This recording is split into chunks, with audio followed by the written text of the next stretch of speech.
झारखंड में हेमंत सोरेन ने 24 साल का रिकॉर्ड तोड़ा। इन 5 कारणों से फिसड्डी रह गई बीजेपी। हेमंत सोरेन की पार्टी जीत की ओर बढ़ गई है। झारखंड में यही पहली बार हो रहा है जब कोई पार्टी मजबूती से सत्ता में वापसी कर रही है। तो आपको बताते चलें, झारखंड में 24 साल का रिकॉर्ड टूटता नजर आ रहा है। पहली बार राज्य में कोई पार्टी मजबूती के साथ सत्ता में वापसी कर रही है।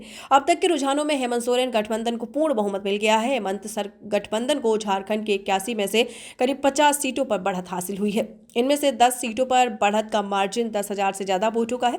ऐसे में सवाल उठता है कि पूरी ताकत झोंकने के बावजूद भी बीजेपी झारखंड की सत्ता में कैसे नहीं आ पाई। भारतीय जनता पार्टी के पास लोकल लेवल पर कोई मजबूत चेहरा नहीं था। पार्टी के पास सीएम फेस के 2 फ्रंटरनर बाबूलाल मरांडी और चंपई सोरेन थे। दिलचस्प बात यह है कि दोनों ही दल बदलू थे। चंपई तो विधानसभा चुनाव से ठीक पहले बीजेपी में आए थे। एक्सिस माई इंडिया के एग्जिट पोल के मुताबिक झारखंड में चंपई और बाबूलाल के मुकाबले हेमंत की लोकप्रियता दुगनी थी। इस पोल में 41% लोगों ने हेमंत को मुख्यमंत्री के रूप में पसंद किया। महिलाएं अलग वोट बैंक। जुलाई 2024 में कुर्सी संभालने के बाद हेमंत सोरेन ने महिला वोट बैंक पर फोकस किया। सोरेन ने महिलाओं के लिए मैया सम्मान योजना लागू की। इस योजना के तहत हर महिलाओं के बैंक खाते में 1,000 रुपए प्रति माह डाले गए। बीजेपी इसका कारण नहीं खोज पाई। हेमंत ने पत्नी कल्पना को भी चुनावी मैदान में उतार दिया। कल्पना ने पूरे चुनाव में करीब 100 रैलियां की। झारखंड के आदिवासी बहुल इलाकों में हेमंत एक तरफा जीतते नजर आ रहे थे।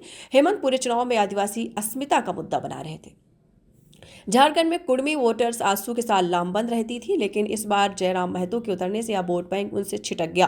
बीजेपी ने इस बार सुदेश महतो के साथ समझौता किया, लेकिन सुदेश महतो की पार्टी 2-3 सीटों पर बढ़त हासिल करती दिख रही है।